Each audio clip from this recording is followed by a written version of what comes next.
Battle Through the Heavens. By Heavenly Silkworm Potato. Kabanata 636. Cross Swords. Madilim at solemn na ang ekspresyon ni Han Feng habang tinatitigan niya ang nakaitim na binata sa kalangitan sa labas ng Feng City.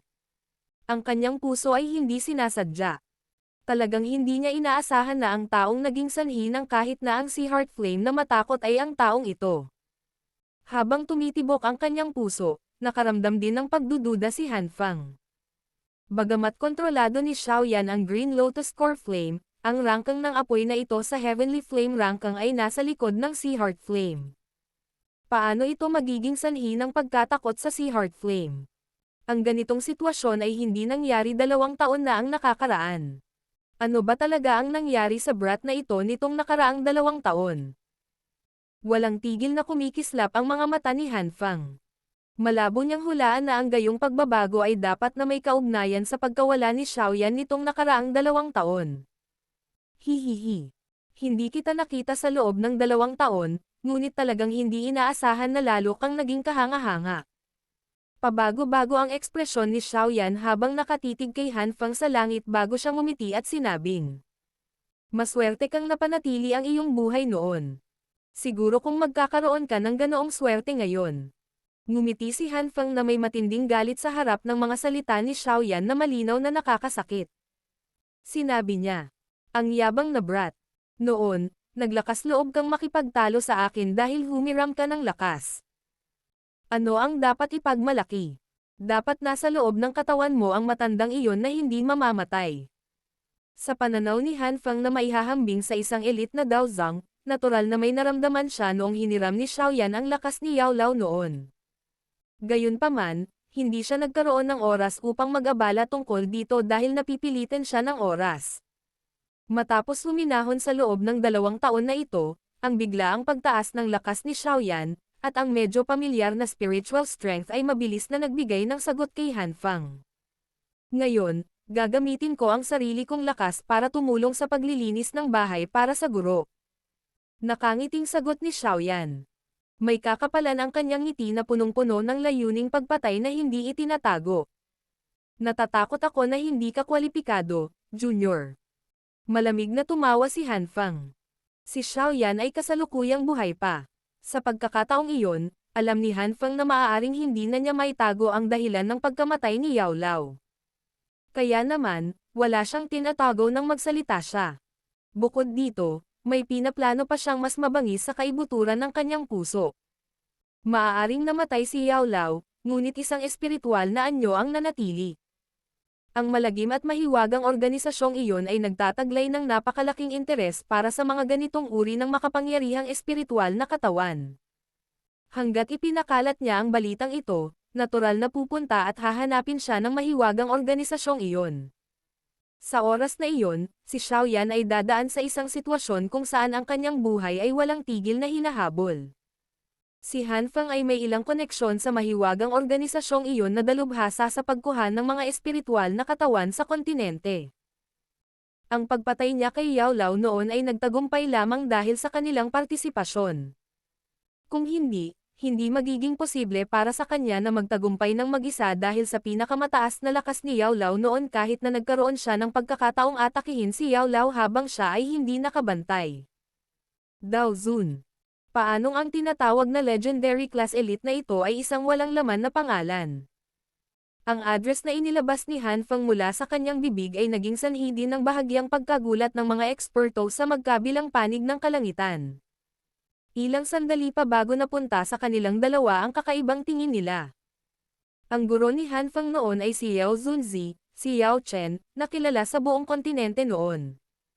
Sa kabila ng maraming taon na lumipas, marami pa rin ang mga tao na matatag na nakaalala sa pangalang ito na nagtataglay ng walang limitasyong katanyagan.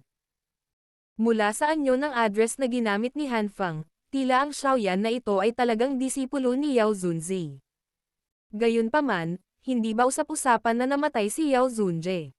Paano pa siya magkakaroon ng ibang mga alagad? Higit pa rito, ang dalawang disipulong ito ay hindi lamang walang relasyon tulad ng magkapatid na may iisang guro, ngunit sa halip ay magkaaway na naghahangad ng buhay ng isa't isa. Pinuno ng mga kumpol ng mga tanong na walang sagot ang isipan ng mga tao, dahilan para mapuno ng hamog ang kanilang mga ulo. Ano man ang kaso, ang paraan ng pananalita na ito ni Han Feng ay mahinang naging sanhi ng biglang pagtaas ng katayuan ni Xiaoyan. Ang alagad ni Yao Zunzi. Kung kakalat ang katayuang ito, malamang na ito ay magiging sanhi ng kanyang pangalan na pumailang-lang. Pagkatapos ng lahat, bilang isang Alchemist Grandmaster, ang mga nagawa ni Yao Lao sa mga tuntunin ng alchemy ay isang bagay na hindi kayang lampasan ng maraming tao kahit ngayon. Hihihi. First Elder Su Chen, maaari ko bang tanungin kung ano ang motibo mo sa pag-akay ng napakalaking grupo ng mga eksperto sa Feng City ngayon? Lumingon ang tingin ni Han Feng mula kay Xiaoyan patungo kay Su Chen sa gilid at nakangiting nagtanong. Lahat tayo ay alam na alam ito, kaya bakit kailangan pang magbitaw ng mga kalokohang salita? Malamig na ngumiti si Su Chen, at hindi binigyan ng kahit anong mukha si Han Feng nang magsalita siya. Noon, pinangunahan mo ang mga tao na maglunsad ng palihim na pag-atake sa aking Inner Academy. Sabihin mo sa akin kung dapat akong maghiganti para doon. First Elder, ang iyong mga salita ay masyadong seryoso. Ang isang Heavenly Flame ay ipinanganak mula sa kalikasan. Ang bawat tao'y may karapatang makuha ito. Ang paraan ng pagbubuklod ng Inner Academy ay hindi ipinapayo. Inaasahan ko lamang na payagan itong makatakas sa pinigilan na buhay. Ano ang mali doon? Ngumiti si Han Feng. Ang kanyang mga salita ay marangal na para bang sila ay napuno ng katwiran. Gayunpaman, walang sino mang naruroon ang tanga. Maging ang mga naninirahan sa lungsod sa loob ng Feng City ay walang tiwala sa mga salitang ito.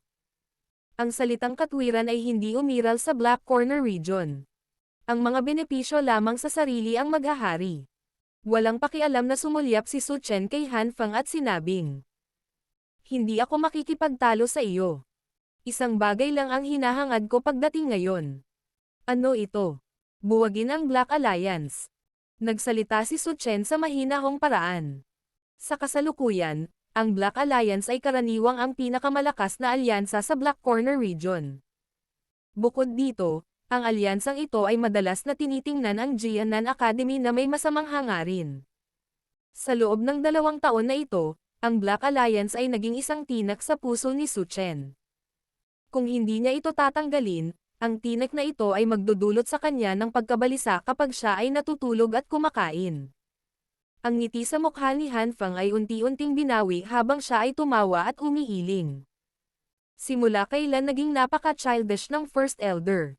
May kwalifikasyon ba ang Jianan Academy mo para buwagin ang Black Alliance? Pwede mong subukan. Walang ekspresyon si Su Chen. Hindi siya nag-aksaya ng hininga habang dahan-daang humakbang ang paa niya. Kaagad, ang nakakatakot na aura ng isang elite na Daozang ay lumabas sa kanyang katawan.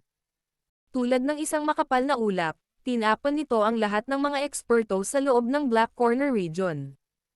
Nagtipon si Su Chen ng isang malaking grupo ng mga eksperto sa lugar na ito dahil gusto niyang ganap na alisin ang tumor na kilala bilang Black Alliance at upang hugasan ang nakaraang kahihiyan. Sa makatuwid, ang anumang mga salita ay isang walang kwentang panimula. Ang huling resulta ay isang laban pa rin na magtatakda ng mananalo. Talagang kahanga-hanga si Elder Su Chen. Hindi ka ba nagdusa ng maraming kawalan nitong nakaraang 2 taon? Ngunit matigas pa rin ang iyong ulo na lumapit at naghahanap ng higit pang kapitan. Isang kakaibang tawa ang biglang tumunog. Isang gintong figure at isang pilak na figure ang sumugod mula sa kanilang panig ng kalangitan sa paraang parang kidlat, at agad na tumayo na nakaharap kay Su Chen mula sa malayo. 2 malalakas na aura ang nag-intertwine sa isa't isa bago nagsama-sama at nag-charge sa mga ulap, ganap na pinipigilan ang nakaka-pressure na aura ni Su Chen. Maliban sa tinatawag na Gold at Silver Brothers, walang ibang tao sa Black Corner region na ito na makakalaban ni Su Chen. Dahil ang First Elder Su Chen ay matigas ang ulo na gustong humanap ng gulo sa aming Black Alliance, hindi mo kami dapat sisihin sa hindi pagharap sa iyo. Malamig na tumawa si Han Feng. Agad na lumingon ang kanyang tingin kay Xiaoyan at tumawa ng mabangis. Gayunpaman, dahil binigyan mo ako ng ganoong regalo, hindi ko hahayaang magmukhang masyadong miserable ang Jianan Academy. Lahat ng miyembro ng Black Alliance makinig. Biglang naging matigas ang mga mata ni Han Fang habang winawagayway ang kanyang kamay at malamig na sumigaw. Bilang pinakamalakas na alyansa sa loob ng Black Corner Region, malamang na walang gustong sumama sa atin kung hahayaan natin ang mga taong ito na tapakan ang ating mukha ngayon. Kaya, ipakita sa lahat ang iyong tunay na kakayahan, at hayaan ang mga matatandang ito na marunong lamang magturo sa mga estudyante na unawain na hindi sila ang Black Alliance na gusto nila. Yes sir. Ang iba't ibang pinuno ng Black Corner Region na medyo naiinip ay tumugon ng sabay-sabay habang umalangaw-ngaw ang boses ni Han Fang. Kaagad, maraming malalakas na aura ang lumabas. Ang kanilang mga mukha ay puno ng mabangis na ngiti habang nakatingin sa line-up ng Jianan Academy sa labas ng lungsod. Sa panahon ng mga salungatan sa loob ng 2 taon na ito, ang Jianan Academy ay babalik ng walang sigla sa tuwing sila ay darating upang maghanap ng gulo. Kaya, hindi na sila natatakot sa Jianan Academy tulad ng dati. Lahat, ang mga taong ito ay naglunsad ng palihim na pag-atake sa Inner Academy noon at muntik nang sirain ang ating Inner Academy. Talagang dapat tayong maghiganti. Ngayon, ang oras na ganap nating tapusin ang sama ng loob na ito. Ipagtataka ang iyong buhay upang lumaban kung ayaw mong bumalik sa miserableng paraan. Medyo mabigat ang sigaw ni Su Chen sa sandaling ito. May sinulid sa kanyang mga mata. Ang mga pakikipag-away sa Black Alliance nitong 2 taon ay ang pinaka-depressing moment sa buong buhay niya. Ngayon na siya ay may tulong ng isang malakas na tao tulad ni Xiaoyan, hindi na malayong hugasan ang kahihiyang ito.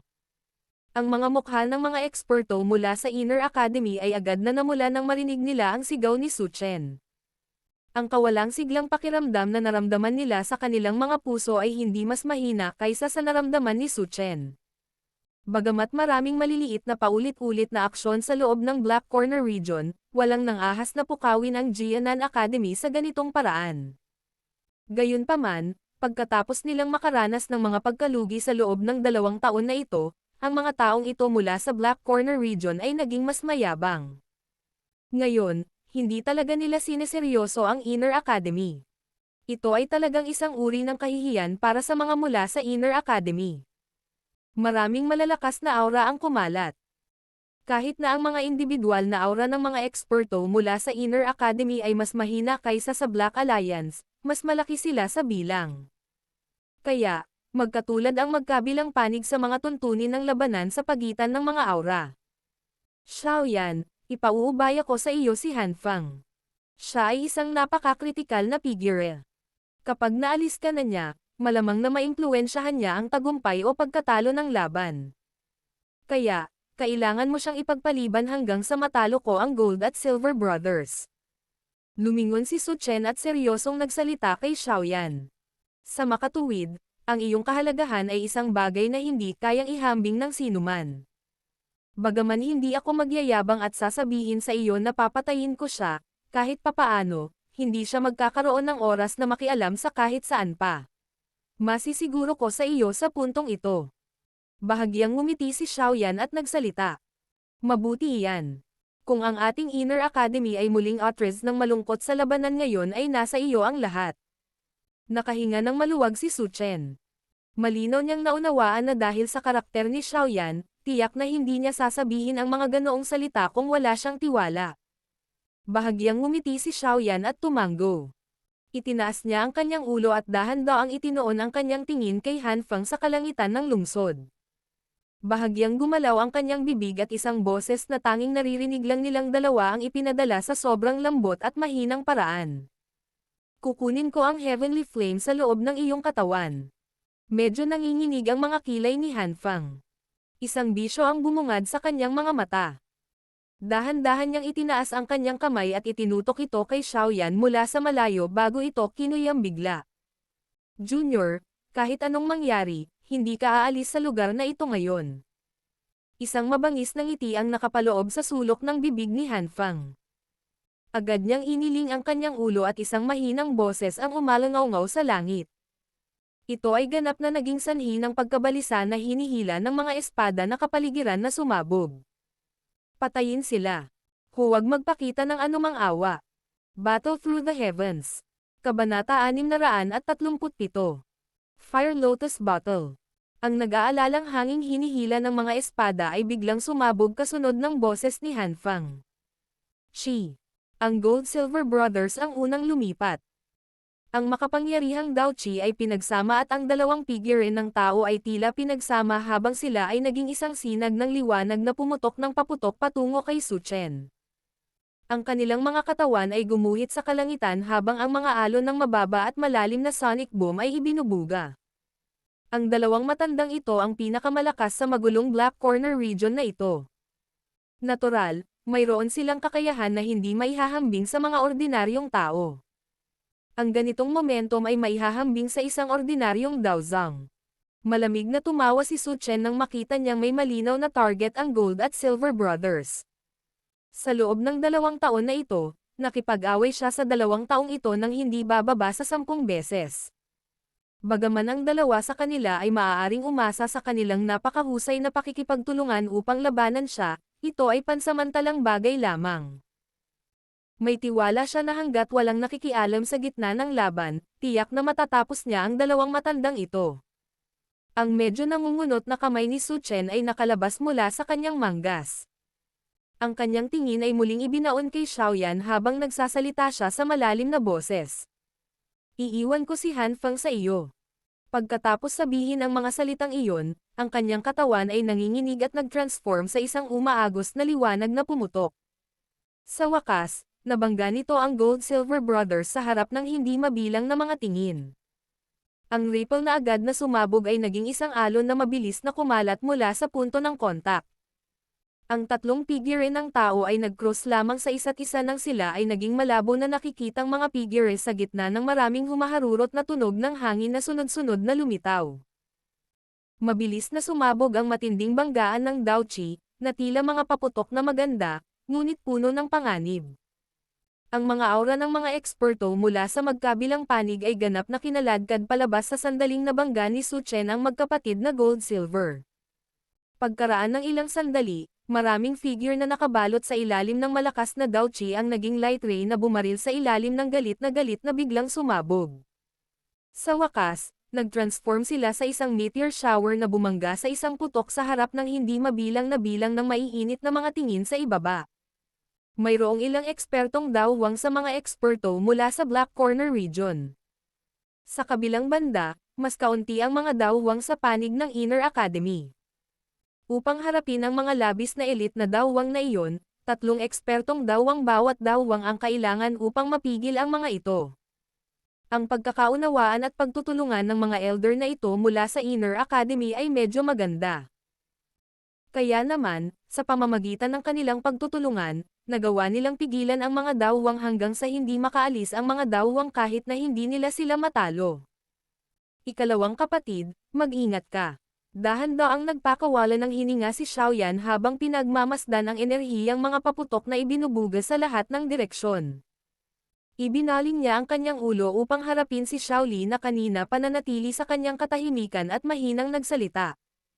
Bahagyang itinaas ni Xiaoli ang kanyang ulo habang ang kanyang mga tingin ay tumama sa napakalaking larangan ng digmaan sa hindi kalayuan na may isang masamang tingin na parang lobo. Agad siyang tumango at tumawa ng medyo tuso. Relax, hindi ako pupunta at hamanin ang isang dawwang. Hanggat wala akong makikilala na kasing abnormal mo, may tiwala ako sa pakikitungo sa ibang dawwang. Ngumiti si Xiaoyan at nakipagkamay. Isang transparent na bote ng jade na kasing laki ng palad ang lumitaw sa kanyang kamay.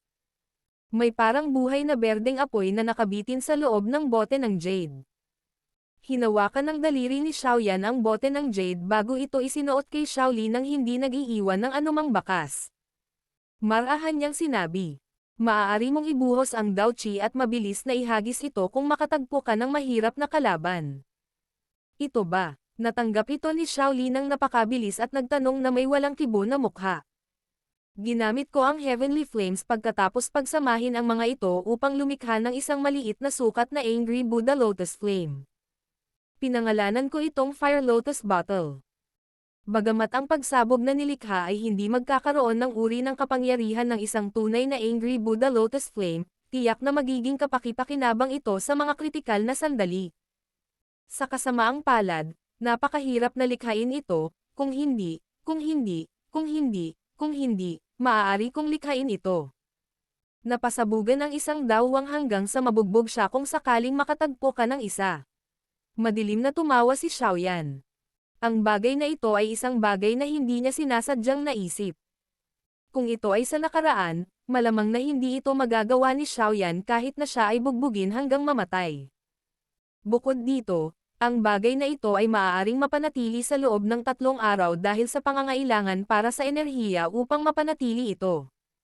Kung hindi ito gagamitin sa loob ng 3 araw, automatiko itong mawawala. Sa kabuuan, gayunpaman, hindi ito isang masamang gadget. Palagi mong gustong likhain ang mga bagay na ito. Ngumiti si Xiaoli at tumango. Sabi niya, sige, dapat ka ring maging mas maingat. Ang bastos na si Han Feng ay hindi isang ordinaryong tao. Kung talagang hindi mo siya kayang harapin, dapat kang tumakas ng mag-isa. Tandaan, ang Xiao Clan ay makakaasa lamang sa iyo. Sa sandaling sinabi niya ang mga salitang iyon, ang malakidlat na kulay pilak na mga pakpak sa kanyang likod ay pumapapak. Isang mahinang dumadagandong na kulog ang lumitaw, at ang kanyang katawan ay agad na naging parang talam na bumaril sa malaking magulong battleground sa kalangitan. Pinaalis ng tingin ni Xiaoyan si Xiaoli habang ang huli ay sumugod sa magulong larangan ng digmaan. Bahagya siyang ngumiti. Noon lamang niya itinaas ang kanyang mga mata at itinulak ang mga ito patungo sa nag-iisang natitirang tao sa langit na hindi gumagalaw. Han Feng. Mukhang may naramdaman si Han Feng nang ang tingin ni Xiaoyan ay ibinato sa kanya. Ang titig na natigil sa magulong battleground ay dahan-dahang lumingon bago tuluyang bumangga sa tingin ni Xiaoyan. 4 na mata ang nagtagpo sa isa't isa habang ang mga kislap na puno ng layuning pagpatay ay lumabas. Tahimik na hangina ang maingay na pagsabog ng enerhiya habang magkaharap silang dalawa. Ang ganitong uri ng mataimtim na katahimikan ay nagpatuloy ng ilang sandali bago ang dalawang tahimik at hindi gumagalaw na mga figure ay sabay-sabay na nawala sa kanilang orihinal na mga lugar sa paraang parang multo. Bilang dalawang tao na may pinakamaraming atensyon sa larangan ng digmaan, ang pagkawala ni Xiaoyan at Han Feng ay nagdulot ng hindi mabilang na bilang ng mga gulat na boses na lumabas mula sa ibaba. Nang ang lahat ay natigilan dahil sa pagkawala ng 2 taong ito, 2 tao ang kakaibang lumitaw muli sa isang tiyak na bahagi ng langit. Gayunpaman, ang distansya sa pagitan nilang dalawa sa pagkakataong ito ay hindi hihigit sa ilang dosenang metro. Junior, wala ka bang balak na tawagan ang matandang iyon para tulungan ka sa pagkakataong ito? Tumingin si Han Feng sa nakaitim na damit, binata sa kanyang harapan na malayo sa magulong battleground. Ang sulok ng kanyang bibig ay itinaas sa isang mapanoksong arko. Dahan-dahan niyang itinaas ang kanyang kamay at isang madilim na asol na apoy ang namilipit. Ang mataas na temperatura ay naging sanhi ng pagtaas ng temperatura sa paligid. Gayunpaman, si Xiaoyan, na nasa isang maikling distansya sa kanyang harapan, ay hindi natinag sa kabila ng lahat ng ito. Naranasan niya ang masamang kapaligiran ng mundo ng magma. Ang maliit na temperatura na ito ay walang kahit kaunting kakayahang mabigla siya. Paano ko hihilingin sa guro na magsagawa ng isang bagay tulad ng paglilinis ng bahay? Mainit ang ngiti ni Xiaoyan. Gayunpaman, hindi niya itinago ang lamig na nakatago sa ngiting iyon. Ang mga mata ni Han Feng ay matamang nakatitig kay Xiaoyan. Maya-maya, bigla niyang sinabi sa mahinang boses. Hindi ko talaga maintindihan. Bakit hindi niya ipinasa sa akin ang flame mantra noon? Ako ang pinakanamumukod tanging estudyante niya, at ang pinakakinatutuwaan niya. Kung ibinigay niya sa akin ang flame mantra, tiyak na iginagalang ko siya tulad ng ginawa ko noon. Ang kanyang huling katapusan ay isang bagay na hinahangad niya. Unti-unting naging solemn na ang ekspresyon ni Xiaoyan. Puno ng pangungutya at panlalamig ang kanyang boses. Kung wala ang guro, ulila ka na lang na walang kabuluhan. Itinuring ka ng guro na parang sarili niyang anak. Gayunpaman, ipinagkanulo mo siya para lamang sa flame mantra. Isang papuri na tawagin kang hayop. Dahil itinuring niya ako na parang sarili niyang anak, bakit hindi niya ipinasa sa akin ang flame mantra? Nakatira ako sa kanya sa loob ng maraming taon, ngunit hindi niya ito ibinigay sa akin. Anong karapatan mo para makuha ito? Biglang umungal si Han Feng ng galit. Mabangis at nakakatakot ang mukha niya. Nakuha mo na ang flame mantra. Natural lang na maaari kang kumilos ng ganoon kamoral. Kung alam mo, bilang kanyang disipulo, na siya ay nagtataglay ng isang walang kapantay na chi method, ngunit sa huli ay tumangging ipasa ito sa iyo, ano ang gagawin mo? Natatakot ako na maging katulad ka sa akin. Si Xiao Yan ay sumulyap sa kanya ng walang pakialam at mahinang nagsalita. Ang isang hayop ay palaging gagamit ng mga mata ng isang hayop upang tingnan ang mundong ito. Ito ay isang bagay na hindi mababago ng sinuman. Naging mabagsik ang ekspresyon ni Han Feng. Paulit-ulit na nanginginig ang kanyang katawan. Maya-maya lang ay nagawa niyang pigilan ang udyok sa kanyang puso na punatin si Xiao Yan sa 10,000 piraso. Isang matigas na ngiti ang bumungad sa kanyang mukha habang sinabing, Junior, basta't handa kang ibigay ang kompletong bersyon ng Flame Mantra, kaya kong ibigay sa iyo ang buong Black Alliance. Hindi ba alchemist ka rin? Maaari rin akong magbigay sa iyo ng maraming high-tier medicinal formula. Hanggat pumayag ka, tatanggapin ko ang anumang kondisyon na iyong ipapayo. Napangiti si Xiao Yan habang pinag-aaralan ang taong nasa harapan niya na biglang nagbago ng ekspresyon. Parang nanonood lang ng clown. Makalipas ang ilang sandali, talagang tumango si Xiao Yan sa harap ng nagulat na tingin ni Han Feng. Tumawa ang una at sinabing, Oo, magagamit mo ang iyong buhay upang ipagpalat ito. Ang pagkagulat sa mga mata ni Han Feng ay unti-unting nawala. Nakalanghap siya ng malalim na hangin at unti-unting nawala ang kabangisan sa mukha niya. Sa sandaling ito, lumilitaw na muli niyang nabawi ang kilos ng Medicine Emperor sa Black Corner region. Madilim at siksik ang kanyang tingin habang nakatitig sa nakangiting nakaitim na damit, binata sa kanyang harapan. Sinabi niya, Dahil iyon ang kaso, ikaw lang ang mabibihag ko. Hihihi. Siguraduhin mong marami akong taktika. Sa oras na iyon, hindi ako mag-aalala kung hindi mo ibibigay sa akin ang Flame Mantra. Bukod dito, aalisin ko rin ang Green Lotus Core Flame sa iyong puso at hahayaan kang maging ganap na walang silbi na tao. Ngumiti lang si Xiao Yan at umiling sa harap ng mga salita ni Han Feng na naglalaman ng masasamang bakas. Sa totoo lang, pinahahalagahan ko rin ang Sea Heart Flame sa iyong katawan. Sa palagay ko, maaari nitong paganahin ang aking flame mantra na umunlad sa napakataas na antas. Kung ganoon, titignan ko kung kasing lakas ng bibig mo ang lakas mo. Ngumiti si Han Feng sa madilim na paraan. Ang Dao Qi ay damaloy ng ligaw sa loob ng kanyang katawan bago ang isang madilim na asol na apoy ay umakyat sa langit mula sa kanyang kamay. Ito ay tulad lamang ng isang tabing ng tubig na nahulog mula sa langit, at nagtataglay ito ng napaka-keringal na aura. Ang kulay asol na fire curtain na biglang pumutok ay agad na umakit ng hindi mabilang na mga tingin mula sa lungsod. Ang mga gulat na boses ay hindi sinasadyang tumunog mula sa loob ng lungsod nang makita nila ang malaking sunog na ito. Sa loob ng 2 taon na ito, unti-unti ko na ring nahawakan ang hadlang ng isang piling Daozang. Ang kasalukuyang ako ay mas malakas kaysa sa nakaraan ko. Sa huling pagkakataon, ako ay malubhang nasugatan dahil sa minamaliit ko ang iyong Fire Lotus. Hindi ka magkakaroon ng ganoong swerte sa pagkakataong ito. Ang katawan ni Han Feng ay nasuspine sa dark blue fire curtain na nahulog mula sa langit. Tumingin siya kay Xiao Yan mula sa itaas habang nagsasalita siya ng may malamig na ngiti.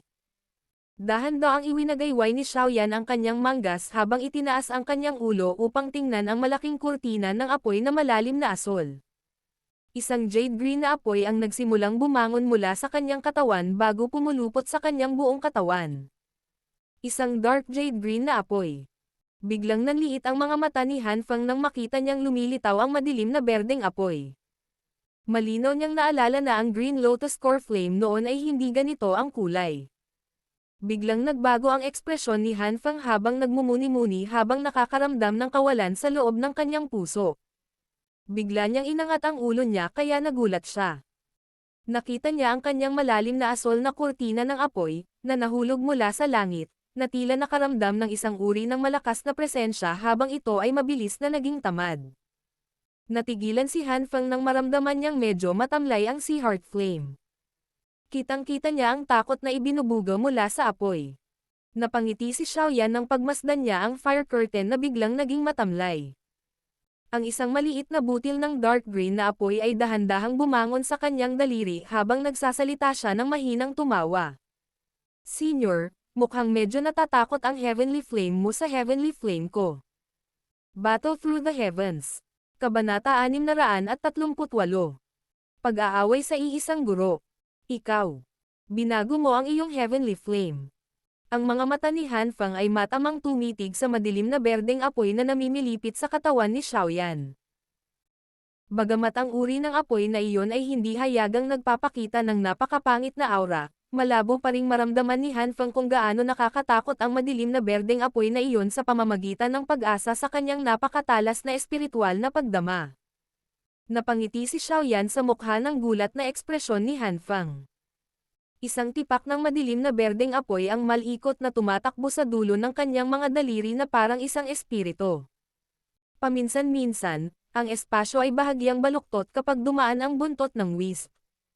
Senior, tutulungan ko ang guro na ayusin ang sakit na dinanas niya noon. Mahigpit na kinuyam ni Xiaoyan ang kanyang kanang kamay, at lumitaw ang malaking heavy Zuan ruler. Sa pamamagitan ng isang alon, ang mabigat na ruler ay nagdala ng isang malakas na hangin bago itinuro si Han Fang mula sa malayo. Solemn na ang ekspresyon ni Han Fang. Naikuyom niya ng mahigpit ang kanyang kamay habang mabilis na umaagos ang madilim na asol na apoy. Sa wakas, nag-transform ito sa isang fire-long sword na itinuro niya kay Xiaoyan mula sa malayo. Nagsalita siya sa masamang paraan. Huwag mong gamitin ang ganitong uri ng pasaway na tono para kausapin ako. Wala akong kahit katiting na pagsisisi sa ginawa ko noon. Ang tanging bagay na nagdulot sa akin ng panghihinayang ay nabigo pa rin akong makuha ang flame mantra sa huli. Gayunpaman, hindi na iyon mahalaga dahil dumating ka na para ibigay ito sa akin. Talagang hayop ka. Bumantong hininga si Xiaoyan at umiling. Sa wakas ay tumigil na siya sa pagsasalita ng anumang kalokohan sa hayop na ito na nabulag ng flame mantra. Isang maliwanag na pilak na kinang ang lumitaw sa ilalim ng kanyang mga paa bago ang mahinang dumadagandong na tunog ng kulog ay umalangaw-ngaw sa kalangitan. Biglang nang inig ang katawan ni Xiaoyan nang tumunog ang kulog. Isang after image. Hindi inaasahan na talagang naging mas malakas ka sa loob ng 2 taon na ito. Ngayon, naaabot mo na ang yugtong ito nang hindi ginagamit ang lakas ng matandang iyon. Gayunpaman, sa tingin mo ba ay may pakinabang ito laban sa akin? Malamig na tumawa si Han Fang habang pinagmamasdan ang figure ni Xiaoyan na nananatili sa ere. Ang malalim na asol na mga pakpak ng apoy sa kanyang likod ay bahagyang lumipad habang ang kanyang katawan ay umatras ng ilang metro sa isang gliding na paraan. Isang itim na figure ang biglang bumungad sa kanyang harapan nang gumalaw ang kanyang katawan. Isang napakalaking mabigat na pinuno ang nagdala ng nakakatakot na presyon at tunog na pumupunit ng hangin habang ito ay marahas at mabangis na hamarang. Bahagyang umikot ang figure habang bumubuo ito ng medyo kakaibang posture habang ang mabigat na pinuno ay gumagalaw sa harapan ni Han Fang habang ito ay nahak pababa. Ang puwersa na nakapaloob dito ay hindi nagdulot ng labis na pinsala kay Han Fang sa ilalim ng proteksyon ng Sea Heart Flame. Junior, kahit na ang iyong lakas ay kasalukuyang tumaas ng malaki, ang bilang ng mga labanan na naranasan ng senior na ito ay lumampas sa bilang ng mga pagkain na iyong nakin. Iniwasan ni Han Fang ang atake ni Xiaoyan at malamig na ngumiti. Ang kanyang braso ay biglang nanginginig, at ang apoy na long sword sa kanyang kamay ay gumuhit ng isang napakasamang arco na lumampas sa mabigat na pinuno at tumusok patungo sa dibdib ni Xiaoyan. Klang! Hindi nagbago ang ekspresyon ni Xiaoyan sa harap ng marahas na pag-ataking ito ni Han Fang. Bahagyang pinaikot niya ang kanyang palso, at ang mabigat na ruler ay mabilis na umikot at lumipad pabalik. Sa wakas, ito ay kumilos na parang isang kalasag na hamarang sa harap ni Xiaoyan, ganap na ipinagtanggol siya laban sa apoy na espada. Shi! Ang maliksi na reaksyong ito ni Xiaoyan ay nagdulot ng pagtataka ni Han Fang sa kanyang mga kilay. Agad na nanginig ang kanyang braso, at ang fire-long sword sa kanyang kamay ay agad na hinati sa hindi mabilang na bilang ng mga ito. Ang maraming mga after-image ay nagpapalitan sa pagitan ng pagiging totoo at ilusyon habang nagdadala sila ng mainit na hangin na bumubulusok sa lahat ng direksyon, ganap na bumabalot sa paligid ni Xiaoyan. Ang pag-atake ay matalim at may bisyo. Hindi natarante si Xiaoyan sa matalim na pag-atakeng ito ni Han Feng. Bagamat kamakailan lamang ay nawalan siya ng suporta ng lakas ni Yao Lao, ang kanyang orihinal na lakas ay hindi na mas mahina kaysa sa kanya na humiram ng lakas ni Yao Lao noon. Bukod dito, ang lakas ay ganap na pag-aari niya ngayon. Kaya naman, napakakinis nitong kontrolin. Isang silver glow ang kumislap sa ilalim ng mga paa ni Xiaoyan habang gumagamit siya ng kakaibang footwork. Umindayog pakaliwa at kanan ang kanyang katawan sa kakaibang paraan habang iniiwas niya ang lahat ng anino ng espada na nagmumula sa bawat direksyon. Ang kanyang mabigat na pinuno ay iwinawagayway paminsan-minsan at ganap na hinaranggan ang ilan sa mga ningning. Ang mga kislap na naglalabas mula dito ay nagpapaliwanag sa batang mukha na tila napakalmado. Biglang huminto ang katawan ni Xiaoyan habang kumikislap ito. Ang isang liwanag ay aking napakaliwanag sa sandaling ito habang ang mahinang sigaw ay lumabas sa kanyang lalamunan. Kaagad, ang mabigat na pinuno sa kanyang kamay ay nagdala ng madilim na berdeng apoy habang ito ay tumusok pasulong. Kaagad, nabuo ito ng tila isang tunay, ngunit ilusyon na sword after image sa gitna ng maraming after images sa kalangitan. Klang! Isang malinaw na tunog ang dahan-dahang umalangaw habang ang mga figure ng espada na pumuno sa kalangitan ay biglang naglaho. Tanging ang apoy na longsword lamang ang bumangga ng husto sa mabigat na ruler. Ha! Biglang sumigaw si Xiaoyan nang maramdaman niya ang mabangis at marahas na puwersa na umahan mula sa dulo ng espada. Ang makapangyarihang Daoqi ay lumabas mula sa bawat bahagi ng kanyang katawan bago sumunod sa kanyang mga ugat at mabilis na bumuhos sa kanyang mga kamay. Ang mga braso ni Xiaoyan ay tahimik na lumakas ng kaunti sa pag-agos nitong malakas na Daoqi. Biglang nanginig ang braso ni Xiaoyan. Isang malakas na pagsabog ang lumabas mula sa Heavy Zuan ruler bago ito sumingit sa loob ng Fire Longsword sa isang walang katapusang paraan. Bang! Ang lakas ay ibinuhos sa isang mapang-akit na paraan. Maaaring makita ng isang tao na ang Fire Longsword na pinagsama-sama mula sa Sea Heart Flame ay nagsimulang magpakita ng mga bakas ng crack lines. Bahagyang lumubog ang ekspresyon ni Han Feng nang makita niya ang pagbabagong ito, kaya mabilis niyang binitawan ang hilt ng longsword. Nang umalis ang kanyang kamay sa hawakan ng espada, ang huli ay agad na pumutok na may malinaw na tunog matapos mawalan ng suporta sa enerhiya. Ang heavenly flame ng taong ito ay medyo kakaiba. Isang kislap ang mabilis na kumislap sa mga mata ni Han Feng nang pumutok ang apoy na espada. Nang ang lakas ng kabilang partido ay dumagsa sa fire sword kanina, malinaw niyang naramdaman na ang heavenly flame ng kabilang partido ay nahati ang Sea Heart Flame. Sa pagkakaroon ng kalamangan sa kanyang pag-atake, si Xiaoyan ay tumigil sa pag-aalinlangan. Ang mabigat niyang kamay ay tumama sa hilt ng ruler, at ang Heavy Zuan ruler ay agad na binalot ng jade green na apoy. Ito ay naging parang dark green na kidlat habang ito ay sumusugod patungo kay Han Feng na nasa malapit. Kahit nasa bilis ni Han Feng, medyo nahihirapan siyang umiwas sa ganoong kalayuan. Sa makatuwid, maaari lamang niyang balutin ang kanyang kamay ng Sea Heart Flame at marahas itong ihampas sa mabigat na ruler. Klang!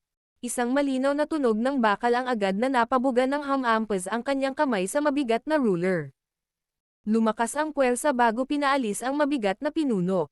Gayunpaman, sa sandaling madikit ang kamay ni Han Feng sa mabigat na pinunong iyon, ang madilim na berdeng apoy ay parang isang malagkit na likido na mabilis na dumaikit sa kanyang kamay.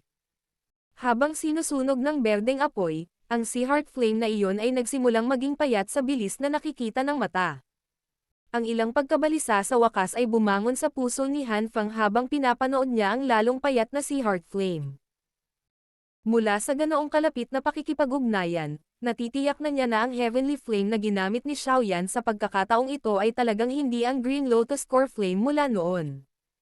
Biglang tumalsik ang Daoqi mula sa kamay ni Han Feng. Matapos ang standoff, ang madilim na berdeng apoy na dumaikit sa kanyang katawan ay napatay. Agad na umatras si Han Feng.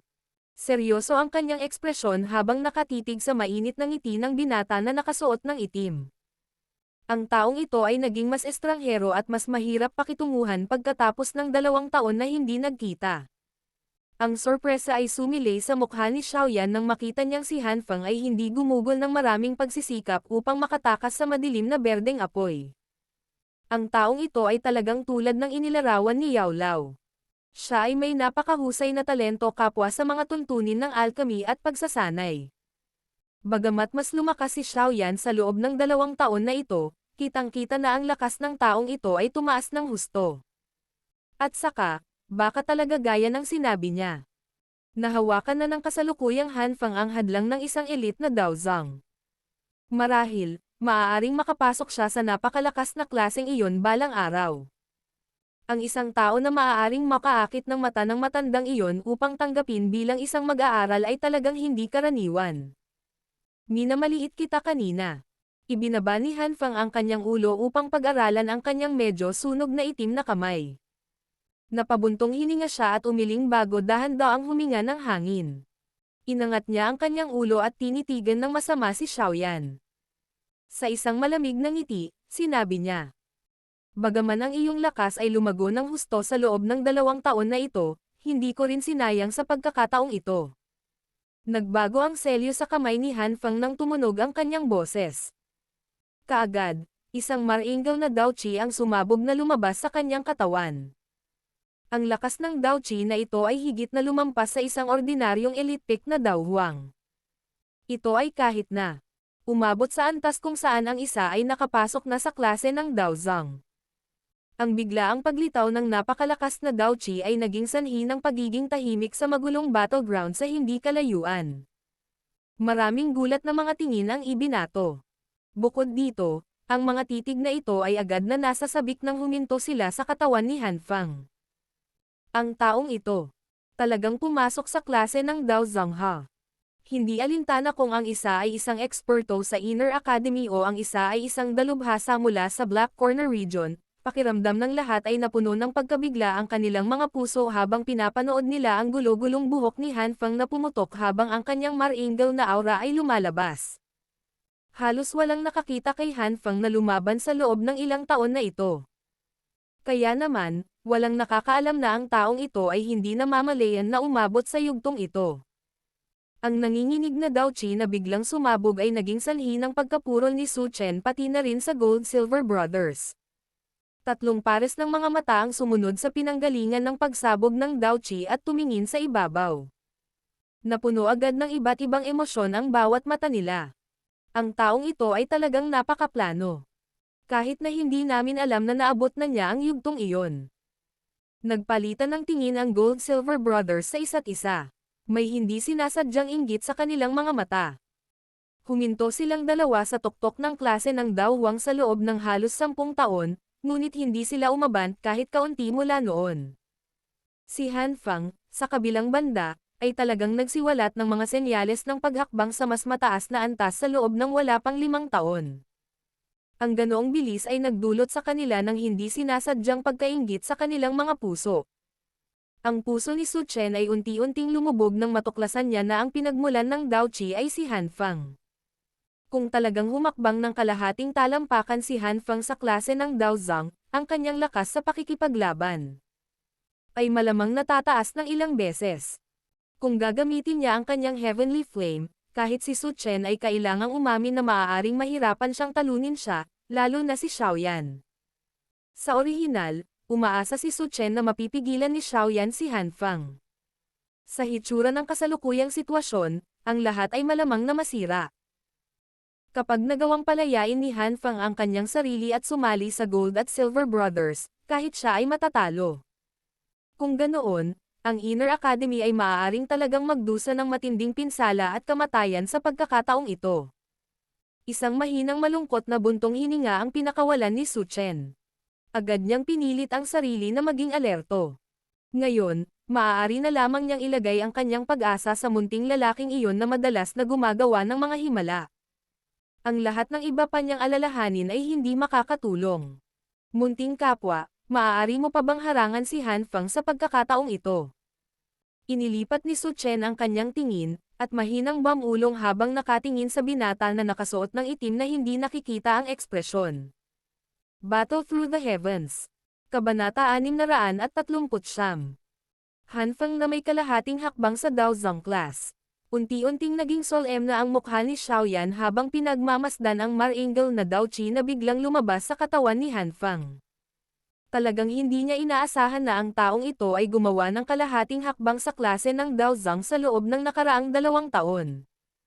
Bagamat kasalukuyang kalahating talampakan lang ang napasok ni Han Feng sa klase, alam ng sino man na hanggat ang isa ay may kalahating paa sa loob noon ay hindi pa masyadong malayo ang isa sa ganap na pagkamit sa klase na iyon.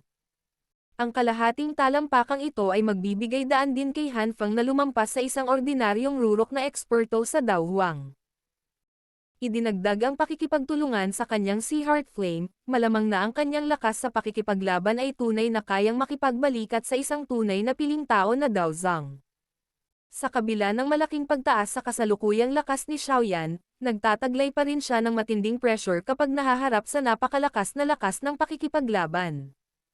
Ang lakas na maaaring magkabalikat sa isang Daozang ay isang bagay na hindi madaling maliitin ng sinuman. Sa nakalipas na 2 taon, ikaw ang kauna-unahang tao na naging dahilan upang ganap kong ipakita ang aking lakas. Ang mga pakpak ng Dao Qi sa likod ni Han Feng ay unti-unting naglaho habang ang mga paa ni Han Feng ay humakbang sa hangin at mahinang nagsalita kay Xiaoyan. Nananatili sa walang laman na hangin ng walang anumang suporta. Ito ay isang bagay na tanging isang elite na Daozang ang maaaring gumanap. Sa ganoong antas, ang langit ay magiging parang patag na lupain. Ang liksi at reaksyon ng isa ay tataas ng ilang antas kapag nakikipaglaban sa iba. Pinaikit ni Xiaoyan ang kanyang mga mata at tinitigan si Han Feng na nakabitin sa kalangitan. Dahan-dahan siyang bumantong hininga at sinabing, "Ikaw ay isa lamang na may kalahating paa sa klase ng Daozang. Sulit ba para sa iyo na kumilos ng labis na mapagmataas at mayabang? Sa pinakakaunti, sapat na para tapusin ka." Matigas ang bibig na Junior. Binitiwan ni Han Feng ang kanyang kamay, at ang isang kumpol ng parang substance na Mar-Angel na Dao Qi ay walang tigil na namimilipit sa kanyang kamay. Ang mga alon ng enerhiya na bahagyang tumagos ay naging sanhi ng pagyanig sa paligid niya. Ganun ba? Malamig na ngumiti si Xiaoyan. Ang madilim na berdeng apoy sa kanyang kamay ay biglang tumaas at natakpan habang sila ay umaatake. Sa isang paghila ng kanyang kamay, ang madilim na berdeng apoy ay nahati, at naging 2 kumpol ng apoy. Ang isa ay berde at ang isa ay hindi nakikita. Hawak ng kaliwang kamay ni Xiaoyan ang berdeng apoy, habang ang kanang kamay naman ay hawak ang hindi nakikitang apoy. Itinaas niya ang kanyang ulo at pinagmasdan si Han Feng, na ang ekspresyon ay naging sobrang pangit sa sandaling ito. Ngumiti siya at sinabing, "Hindi ka ba masyadong sigurado kung paano nagbago ang Heavenly Flame ko? Ngayon, baka mahulaan mo na ang sagot, tama ba?" Fallen Heart Flame. Ang mga mata ni Han Feng ay matamang tumitig sa kumpol ng hindi nakikitang apoy sa kanang kamay ni Xiaoyan. Ang kanyang mga ngipin na nagngangalit na boses ay nagdadala ng mga hibla ng malamig na hangin habang ang bawat salita ay lumalabas sa kanyang bibig. Tanging sa sandaling ito ay ganap na nabawasan ang pagdududa sa kanyang puso. "Ikaw. Talagang napino mo na ang Fallen Heart Flame." Ang Mar-Angel na Dao Qi na nananatili sa katawan ni Han Feng ay namilipit ng husto, katulad ng loob ng kanyang puso. Ilang sandali pa, isang galit na galit at hindi makapaniwalang boses ang lumabas sa kanyang bibig. "Binabati kita, tama ang nahulaan mo." Itinaas ni Xiaoyan ang kanyang kilay at panunuyan na nagsalita kay Han Feng na ang mukha ay kasing dilim at solemn na tulad ng langit bago ang isang bagyo. Ang madilim na solemn na ekspresyon sa mukha ni Han Feng ay nagsimulang magpakita ng takbo ng pag-evolve sa isang mas mabangis na estado.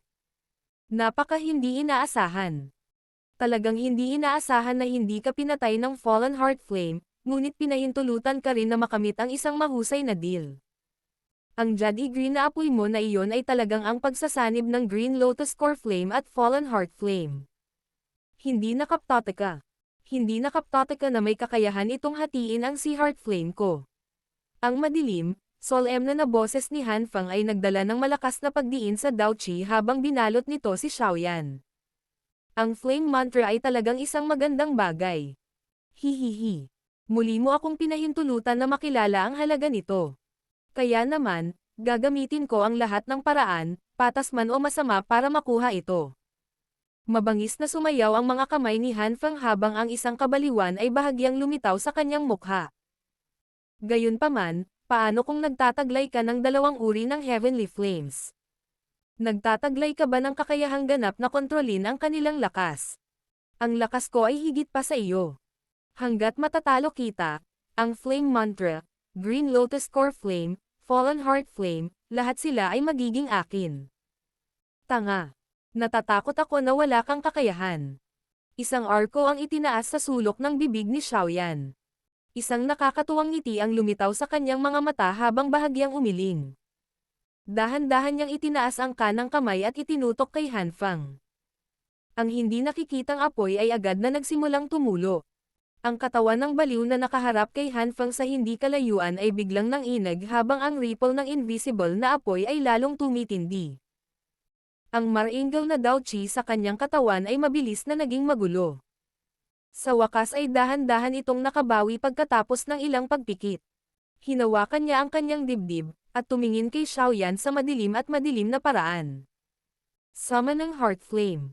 Ang espesyal na epekto na nagbigay sa isa ng matinding pananakit ng ulo ay isang bagay na kinatatakutan din ni Han Feng. Walang nang ahas na baliwalain ang Heart Flame na iyon na hindi maramdaman ng sinuman. Pagkatapos ng lahat, ang loob ng katawan ng isang tao sa huli ang pinakamahina at pinakamahalagang bahagi ng sarili. Kung ang isa ay makakatanggap ng bahagyang pinsala sa loob nito, malamang na ito ay magreresulta sa kondisyon ng buong tao na matamaan. Kaya naman, mabilis na mananiebra ni Han Feng ang isang malaking halaga ng Dao Qi upang sugpuin ito sa sandaling lumitaw ito. Napangiti si Xiaoyan habang nasaksihan ang maringal na Dao Qi sa katawan ni Han Feng na lumabo at mas mapatla kaysa dati. Lumilitaw na ang malikot na Heart Flame ay nagdulot kay Han Feng na gumugol ng napakalaking pagsisikap upang sugpuin. Sa ganitong paraan, medyo mababawasan ang kakayahan ni Han Feng sa pakikipaglaban habang ibinabahagi niya ang kanyang atensyon sa dalawang bagay. Ito ay napakagandang balita para kay Xiaoyan. Gusto mo bang saktan ako sa pamamagitan ng pag-asa sa maliit na heart flame na ito? Malungkot at malamig ang mukha ni Han Feng habang pinagmamasdan si Xiaoyan. Ang kumpol ng umaalon na Dao Qi sa kanyang kamay ay mabilis ding na-activate. Ang malakas na ripple ng enerhiya ay tumagos sa isang pagtaas ng bilis. Sa hitsura nito, ang kumpol ng umaalon na Dao Qi na ito ay isang napakalakas na pag-atake na ginawa niya.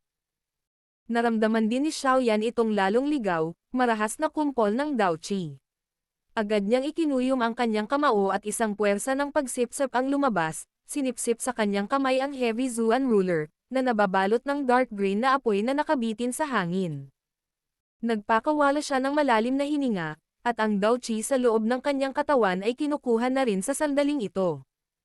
Sa walang tigil na pagbuhos ng Dao Qi sa katawan ni Xiaoyan sa heavy Zuan ruler, unti-unting naging jade green ang katawan ng dark black ruler. Bukod dito, ang temperatura dito ay paulit-ulit na tumataas. Ang pagbuhos ng Dao Qi ay nagpatuloy hanggang sa isang tiyak na sandali bago ito tuluyang huminto. Sa sandaling ito, ang heavy Zuan ruler ay parang isang emerald ruler, lumilitaw na napakaganda. Gayunpaman, ang enerhiya na lumabas mula sa pinunong ito ay bahagyang nanginginig, na naging dahilan upang maging malabo ang paligid. Itinaas ni Xiaoyan ang kanyang ulo upang pagmasdan si Han Feng sa di kalayuan habang hawak niya ng mahigpit ang hilt ng ruler gamit ang dalawang kamay. Ilang sandali pa, ang isang kumpol ng umaalon na Dao Qi ay nagpakawala na ng isang nakakatusok na matinding liwanag na parang maliit na sukat ng araw na walang nang ahas na tumingin ng diretso. Munting bastos, pumunta ka at mamatay. Ang mga mata ni Han Feng ay matamang tumitig sa kumpol ng malaaraw na Dao Qi sa kanyang kamay. Ilang sandali pa, bigla niyang inangat ang ulo niya. Ang kanyang mukha ay natatakpan ng isang ganid na kabaliwan.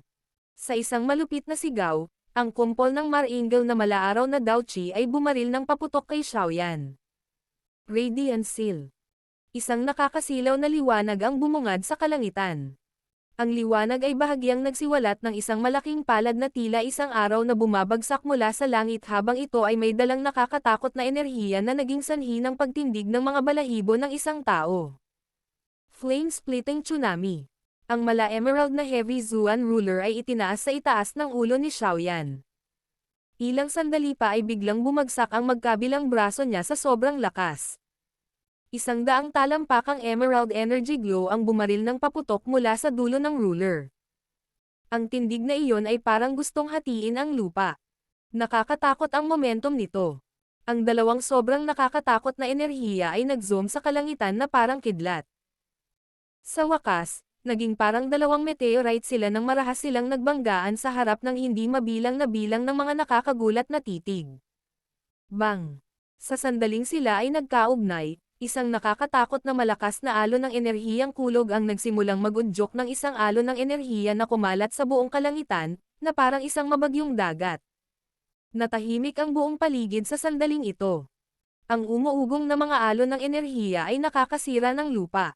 Maging ang araw na lumulutang ng mataas sa kalangitan ay nililiman ng enerhiyang ito sa mismong sandaling ito. Ang enerhiya ay nanatili sa isang pagkapatas ng halos 10 minuto bago ito unti-unting nagkalat. Ang hindi mabilang na bilang ng mga tao sa loob ng lungsod ay ganap na tahimik. Bawat isa sa mga mukha nila ay may pagkagulat.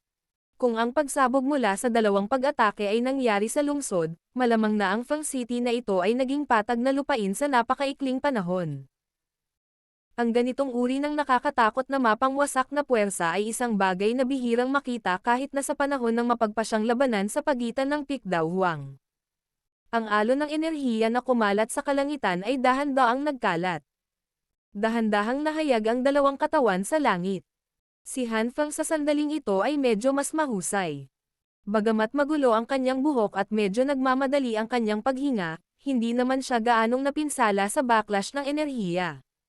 Sa kabilang banda, ang mukha ni Xiaoyan ay maputlang puti.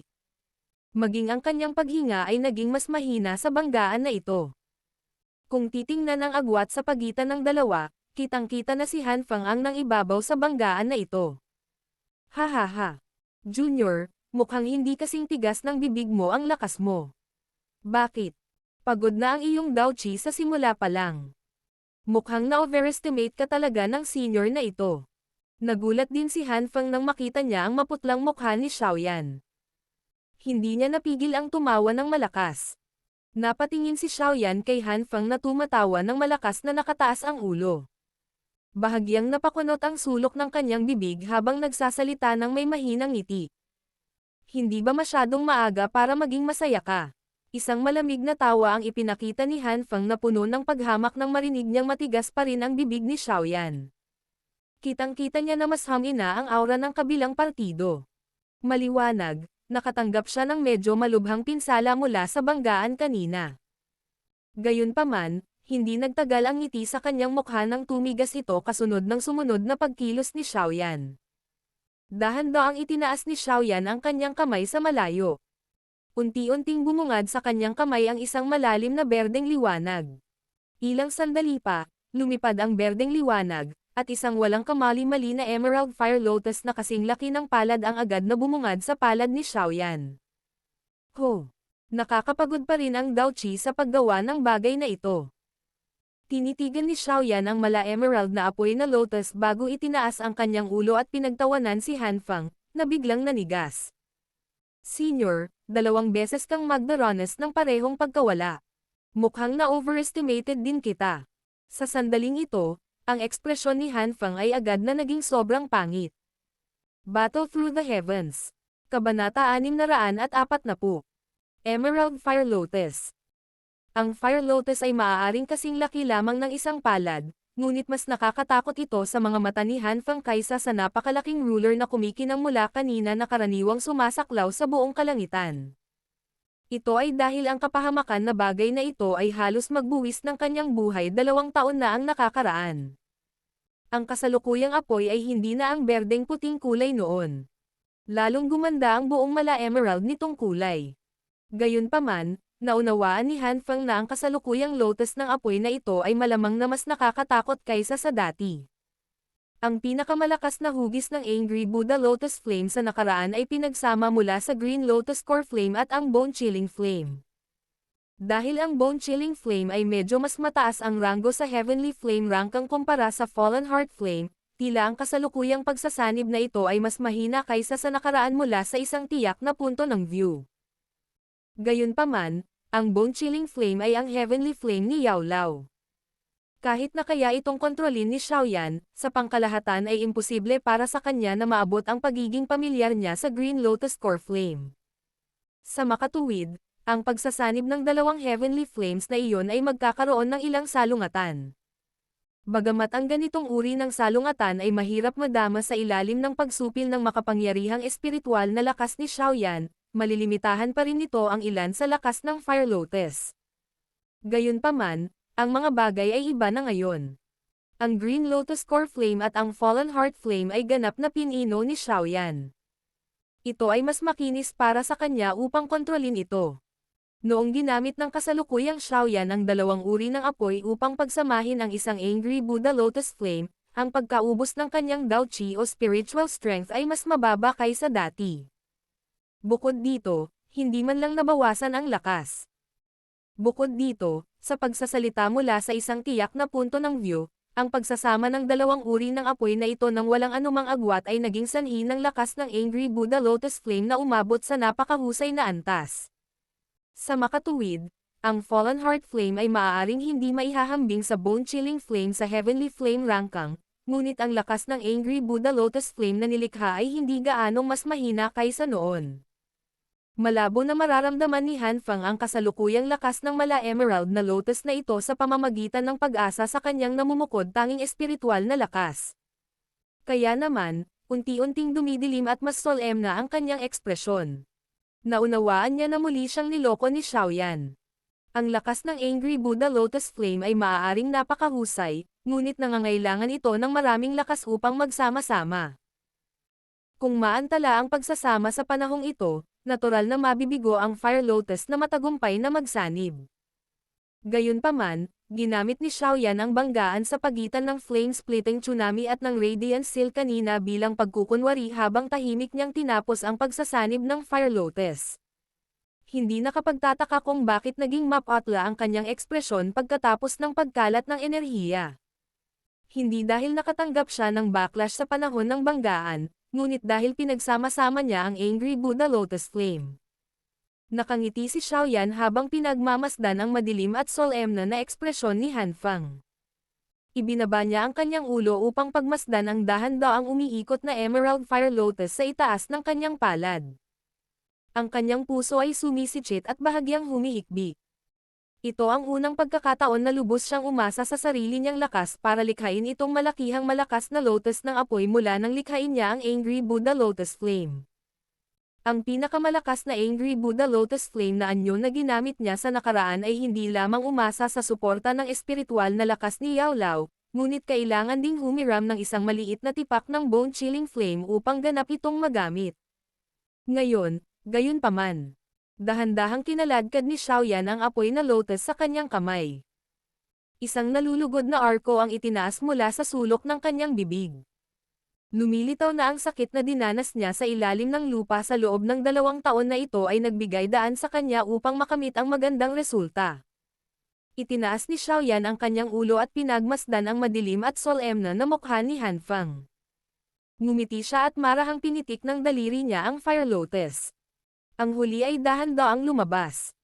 Ang Emerald Fire Lotus ay kakaibang nagsimulang lumaki nang umalis sa kamay ni Xiaoyan.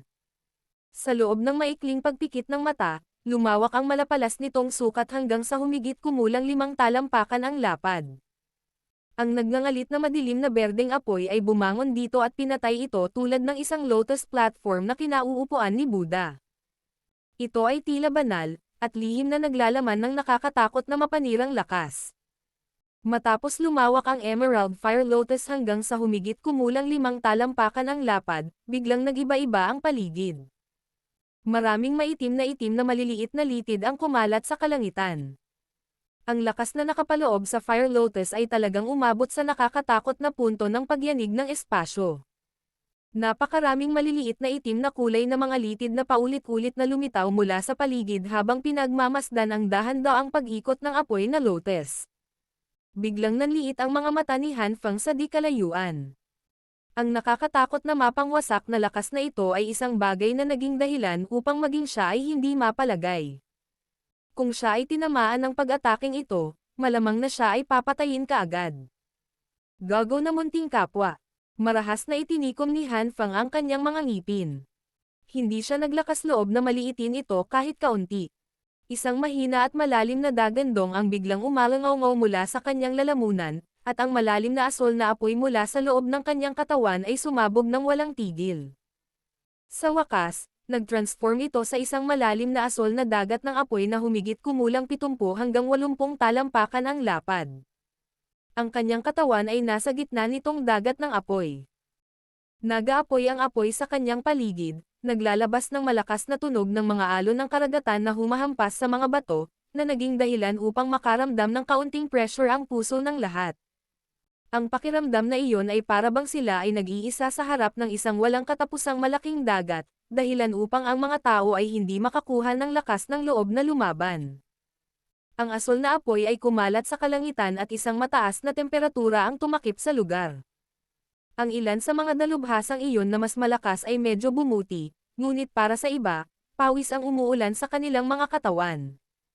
Naramdaman ng ilan sa mga nanghina pa ang kanilang mga mata bago sila bumagsak muna sa lupa.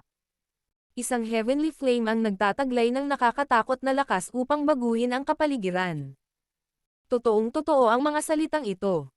Sa paggamit ni Han Fang ng kanyang buong lakas upang manyobrahin ito, ang paligid ng Fang City na ito ay agad na lumitaw na tila nakaranas ng tagtuyot sa mahabang panahon. Maging ang tubig sa himpapawid ay ganap na nasenga. Ang tuyong hangin ay nagdulot ng mga tao na makaramdam ng tuyong sakit sa kanilang lalamunan, sa bawat isa sa kanila ay nalalanghap nila ang hangin sa kanilang mga katawan. Pumunta ka. Sa ilalim ng mga tingin ni Han Fang, pinitik ni Xiaoyan ang kanyang daliri at ang dahan-daang lumiliko na malaking berdeng apoy na lotus ay nanginig bago ito bumaril pasulong na may tunog na tumatagos sa tainga. Sa isang berdeng ilaw, lumipad ito patungo sa asol na apoy na may mainit na hangin. Magical Beast ng Sea Heart. Pinagmasdan ni Han Fang ang emerald na dumadaloy na liwanag na pumutok ng paputok na may seryosong ekspresyon. Gumalaw ang palad niya at may sumigaw mula sa kanyang lalamunan. Kaagad, ang napakalaking dagat ng apoy na iyon ay umikot ng matindi. Umikot at umikot ang apoy bago talaga naging isang napakalaking dark blue beast. Ang hitsura ng napakalaking halimaw na ito ay naging sanhi ng pagkawala ng ilang kulay ng dugo sa mukha ni Han Fang. Maliwanag, medyo naubos ng bagay na ito ang Dao Qi. Ang laki ng napakalaking halimaw ay malaki, at hindi gaanong mas maliit kaysa sa fighting form ng Heaven Swallow ang Python. Ang hugis nito ay parang leon, ngunit mayroon itong malaking buntot na parang alakdan. Isang malalim na asol na kulay na sungay, na nakausli sa ulo nito, ang nagpakita ng kumikislap na asol na glow. Ang sungay ay paminsan-minsan ay umuuga at ang maliliit na itim na peklat ay lalabas sa walang laman na espasyo. Nagulat din si Xiaoyan nang lumitaw ang malaking ulo ng malalim na asol na napakalaking lion-like fire beast.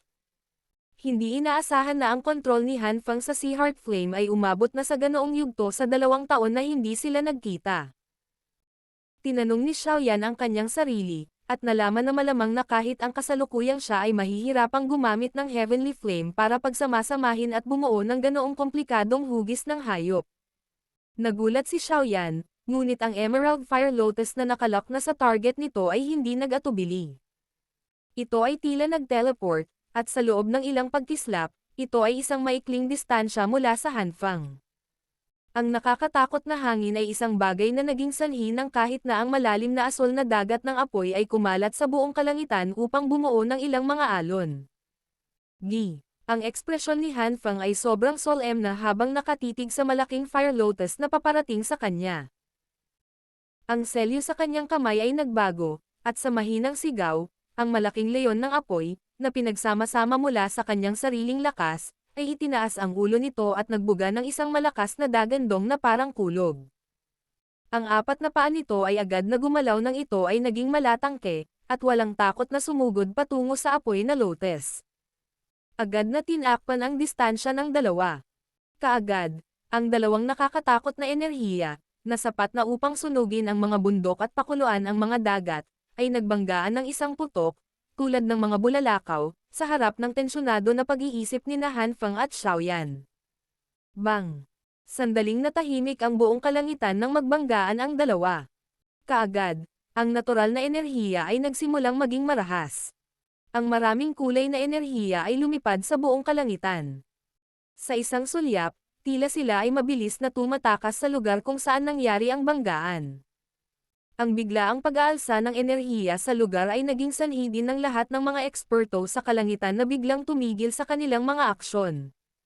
Maraming mga tingin ang nagdala ng gulat na mahirap itago habang pinagmamasdan nila ang lugar na ito na biglang naging vacuum ng espasyo. Ang nakakatakot na mga alon ng enerhiya na lumabas mula sa apoy na lotus at sa apoy na hayop ay naging sanhi ng kanilang mga puso na mapuno ng takot. Kung ang enerhiyang ito ay dumampi sa kanilang mga katawan, malamang na ang kanilang mga katawan at buto ay sesabog sa lugar. Bang! Ang katahimikan ay tumagal lamang ng isang saglit bago ang isang sakuna na enerhiyang bagyo ay sumabog mula sa gitna. Ang nakakatakot na fire energy storm ay kumalat at sumaklaw sa isang lugar na mahigit 100 metro ang radius. Maging ang mga tao mula sa magkabilang panig ng magulong labanan sa langit ay inilipat ang kanilang mga katawan at tumakas sa lahat ng direksyon sa isang kahabag-habag na paraan. Malinaw nilang naunawaan na kung sila ay tatamaan ng bagay na ito, malamang na sila ay magdusa sa kabila ng kanilang lakas. Kaya naman, lumitaw ang isang nakakatawang eksena. Ang nagniningas na mainit na magulong labanan na nagngangalit sa kalangitan, sa mismong sandaling ito, ay naging eksena ng mga natakot na ibon na tumatakas. Lahat ay biglang tumakas sa lugar. Ang natitira na lang ay ang hindi mabilang na bilang ng mga nakatulala na tingin sa lupa. Tinamaan ni Su Chen ang kanyang palad at isang malakas na puwersa ang yumanig sa Gold at Silver Brothers hanggang sa mabilis silang umatras. Lumitaw din ang bahagyang pamumutla sa mga mukha ng huli. Bagamat makakalaban nila ang isang elite na Daozang sa pamamagitan ng pagsasanib, matatalo pa rin sila kung talagang magtatagal ang mga bagay-bagay. Noong nakaraan, matagal nang nakatakas si Han Feng mula sa mga kalaban na pumipilit sa kanya na pumunta at tulungan silang harapin si Su Chen. Ngayon, gayunpaman, hindi lamang siya pinigilan ni Xiaoyan hanggang sa hindi siya makaalis, ngunit naroon din ang sarap na hindi niya kayang protektahan man lang ang kanyang sarili. Sa paglipas ng maraming oras, ilang sandali na lamang bago silang dalawa ay matatalo sa mga kamay ni Su Chen. Malamig na ngumiti si Su Chen habang pinagmamasdan ang Gold at Silver Brothers na ang mga mukha ay salit-salit sa puti at berde. Hindi inagaw ni Su Chen ang kanyang kalamangan at hinabol. Lumingon siya at pinagmasdan ang gitna ng nakakatakot na firestorm na may game time na ekspresyon. Ang ganitong uri ng banggaan ng enerhiya ay isang bagay na naging sanhi ng kahit isang taong may lakas na makaramdam ng takot. Talagang minaliit ko si Xiaoyan. Talagang nagawa niyang ipagpaliban si Han Feng kahit sa ganoong sitwasyon. Gayunpaman, iniisip ko kung sino ang mananalo sa huli. Sinulyapan ni Su Chen ang nakakatakot na bagyo ng apoy. Malinaw niyang naunawaan sa kanyang puso na ang mananalo ay matutukoy pagkatapos ng palitan na ito. Hindi niya magawang magpasya kung sino ang tatawa sa huli. Sana ang maliit na lalaki na iyon.